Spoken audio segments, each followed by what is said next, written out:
Pengacara Richard Eliezer atau Baradae, Andreas Nahot Silitonga, merespons pihak-pihak yang menilai Baradae hanya dijadikan tumbal di kasus kematian Nofriansyah Yosua Huta Barat atau Brigadir J.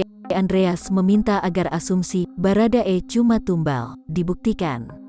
Andreas menjelaskan, Baradae beserta keluarga merasa banyak tuduhan yang dilontarkan terhadap mereka sejak kasus mencuat. Dia mengingatkan bahwa Baradae juga manusia yang bisa sakit hati.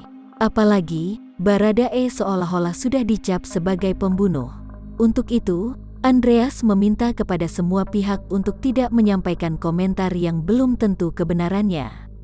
Pasalnya, tuduhan-tuduhan itu membuat Baradae beserta keluarga malu.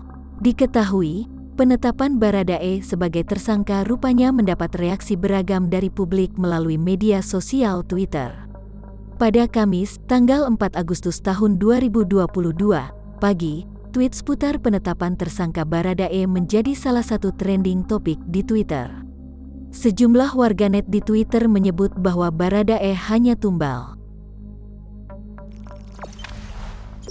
Jangan lupa subscribe, share, komen, dan like ya!